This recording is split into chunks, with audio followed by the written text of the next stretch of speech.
Hello, moviegoers, and welcome to another edition of Have You Seen It?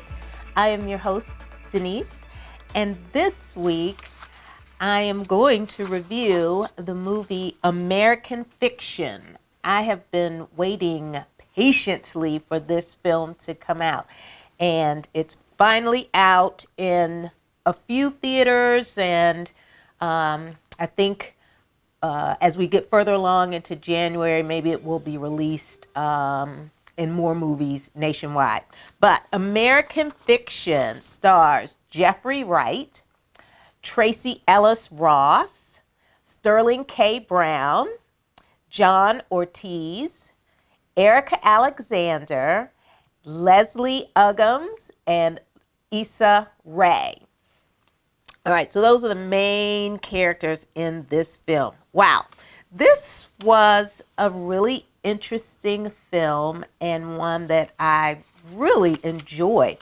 And the audience members that I viewed this movie with afterwards, I believe they were clapping at the end of this movie. So, this movie is about a novelist played by Jeffrey Wright who has, written a book or two. Sales have been mediocre, not anything to run home and read immediately. I don't even think the books that he's written prior to this book that he's about to write have made the bestseller list. So that's just where he is in his life.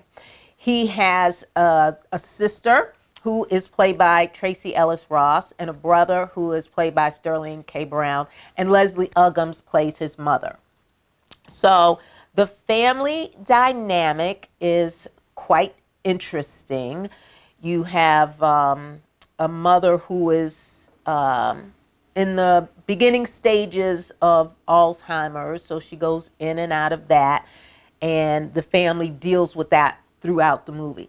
So in this film, we have Jeffrey Wright's character who his publisher is like, listen, we got to get something out there, but maybe if you attend a retreat up in New England, retreat, just kind of get your thoughts together, because what you're putting down right now, people really aren't feeling, and, just,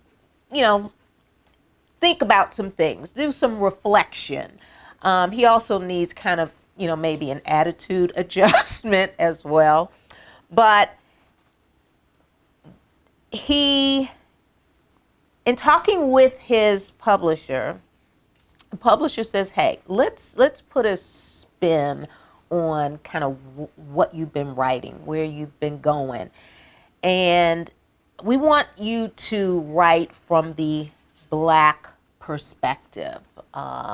This is what the people want, because, again, what you're doing, people really aren't feeling. But I think if you dig a little deeper and really get into, the Black experience and put that down on paper, I think people will be a little bit more enthused about what you're writing.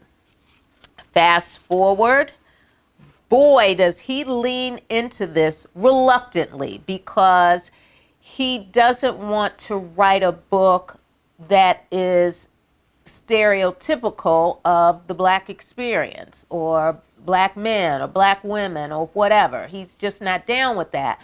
But he, leans in and says, okay, I'll do it. Nobody's going to buy this book. It isn't going to sell, but if this is what you feel the people want, I'll do it. Fast forward, this man writes a bestseller, and he can't believe it himself that he has taken his culture and put his culture out there in the most derogatory and dehumanizing way possible, and people are eating it up.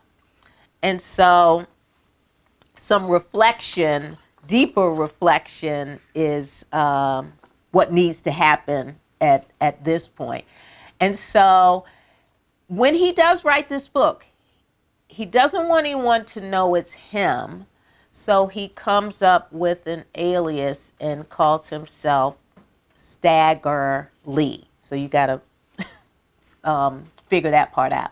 And so as people are eating this book up and loving it, he now has to assume that identity of Stagger Lee, so that when he meets people and is interviewed and goes to these different conferences, he has to have that persona. So it is quite humorous and satirical to watch him go through these changes, and at the same time dealing with not only in his personal life, his ailing mother, a sister, and a brother who really doesn't want to take on too much responsibility of caretaking, caretaking of his mother, because he's got a whole lot going on in his life and he really doesn't really want to be bothered. So, and then you have the main character who is kind of embarking on a relationship with, someone he's recently met. So if you have not seen Jeffrey Wright in anything, you need to Google this man and watch a couple of his films. He is a very versatile and talented actor. And why he has not received some type of award recognition, I'm talking Oscar, in the past is beyond me. But, that's a story for another day. But I really enjoyed American Fiction, and I think you will too. So that is my review this week. All right, so I'm jumping into my Nailed It. And my Nailed It this week is Colman Domingo. And you heard me speak about him last week. He is in The Color Purple.